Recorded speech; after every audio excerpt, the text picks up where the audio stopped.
Insa Dafa mën nga waajal.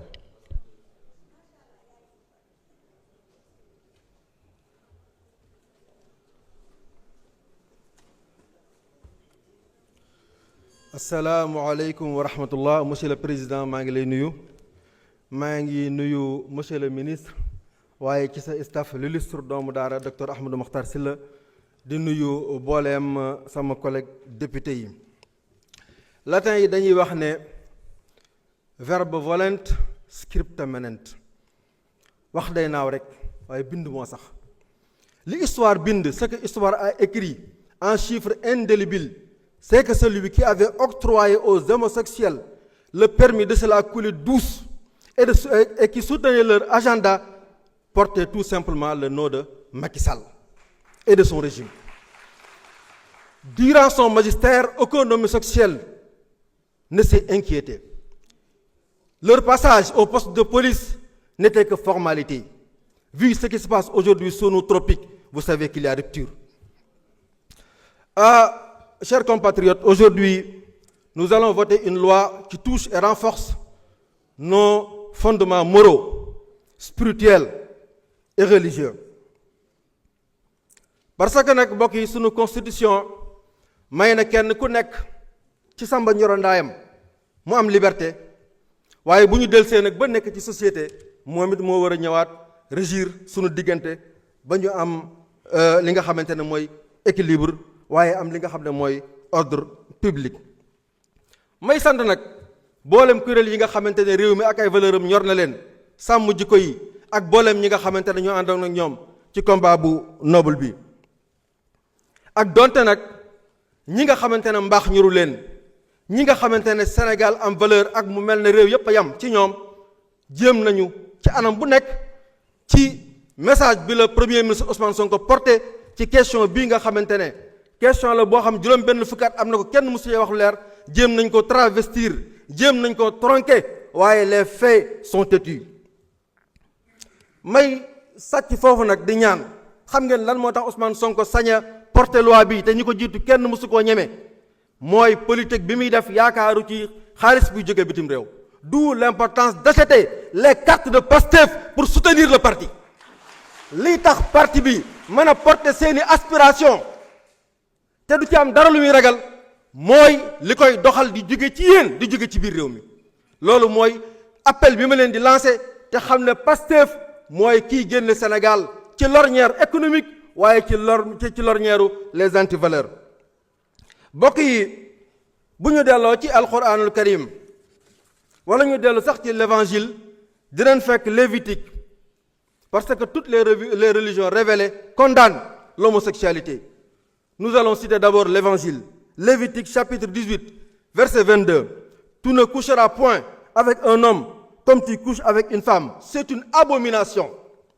waaye bu ñu demee ci alquran, wa luutan iz qaala li qawmihi ataatuna alfahisha ma sabaqakum biha min ahadin min alalamin innakum la taatuna rijala shahwatan min duni nisa bal antum qawmun musrifun. alquran ak l'injil daje ci wax ne lii abomination la. Le Sénégal est et va demeurer un pays de croyance, un pays de valeur, ou bien tout simplement cessera d'exister.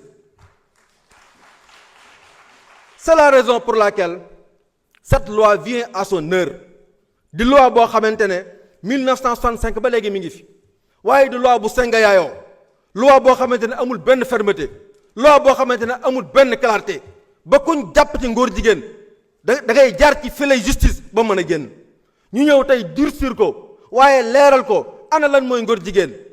góor ak góor guy tëdd ni góor ak jigéen waroon a tëddee, wala jigéen ak jigéen guy tëdd ni góor ak jigéen waroon a tëddee, wala ki nga xamante ne dafa bëgg a soppi awra ji ko bi ko yàlla defal, wala koo xamante ne dafa nekk ci ñaari camps yi maanaam bisexuel. waaye ñëw ci leeral li nga xamante ne mooy apologie, mooy moo xam drapeau seen drapeau bon boobu la, wala acte bi ci jëmmam, wala ngay rafetlu wala ngay tàccu jëf joo xamante ne moo xam da nga koo tàccoo wala da nga koo rafetlu ci bind, wala nga rafetlu ko ci dessin, wala nga rafetlu ko ci wax, maanaam loi bi day ñëw dal ci sa kaw. waxatuma laak ndax ngay jël sa alal di ko ca def ngir ngóor jigéen di la Sénégal. Sénégal est-ce que mënoon ngeen a demander lu gën a rëy lii? ndax mënoon ngeen a demander lu gën a mat lii? waaye yemul foofu, juge bi nga xamante ne parfois boo gisee ñun li tax bu njëkk góor jigéen bu ñu ko mosaan jàpp bu nee damay wax rek ñu daal di koy bàyyi mu génn parce que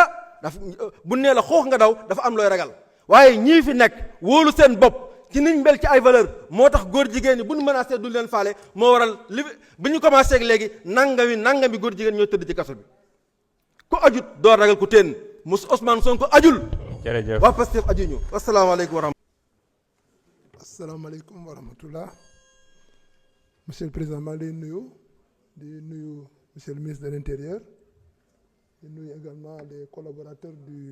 de madame le ministre de la Justice. dafa am ku fi jaar léegi yàq waa sàmm jikko yi lu mel ni xeme ba di wax sa ne ay éléments Pastef lañ dama bëggoon a weddi loolu wax ne loolu da ngeen ma jéggal ci kàddu gi ay kàcc kese la sàmm jikko yi nit ñi fi nekk ay nit ñu yiw lañ ay nit ñu baax lañ ay nit ñu jullite lañ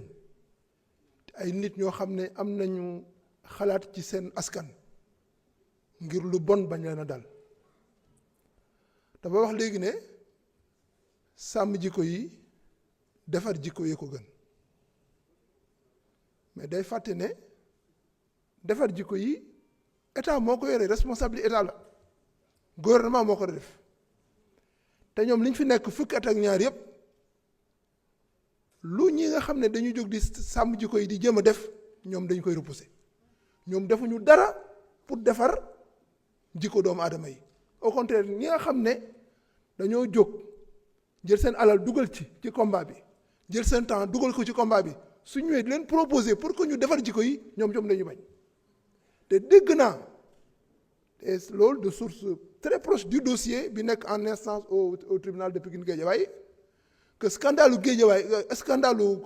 homosexuel yi éclaté woon na depuis 2019 mais que garde des Sceaux yi fi newoon à l'époque ñoom ñoo bloqué dossier bi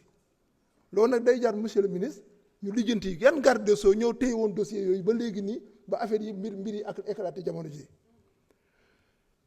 dañuy ajouter un faux débat sur la notion de criminalisation pour man c'est un faux débat parce que li ci am solo mooy leen une infraction su taxawee naka lañ ko réprimer de manière efficace c'est ça le plus important parce que nga criminaliser ko dugal ko dans le cadre de la drogue par exemple du trafic de stupéfiants du viol de bétail mais dossier yaa ngi encaissé dans les cabinets d'instruction soo laajee juge d'instruction fi mu ne nii suñu sañoon fi mu ne nii viol trafic de drogue vol de bétail dañ koy correctionnaliser mu génne seen cabinet yi ñu dem juger ko rapidement donc ne tombons pas dans ce piège là c'est un choix on ne veut pas que nos prisons fees dell ak ay détenus préventifs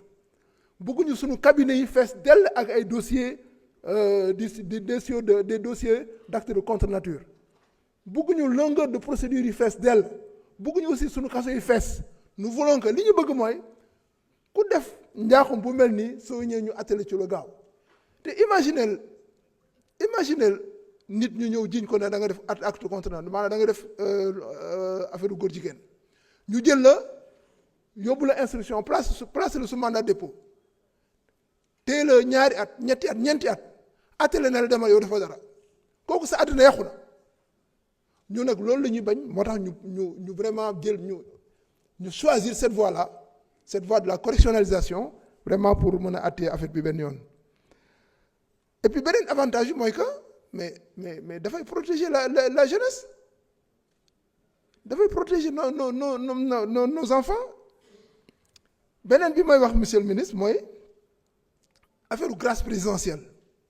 nañ fexe ba acte contre nature bañ cee bokk nañ ko génne du champ d'application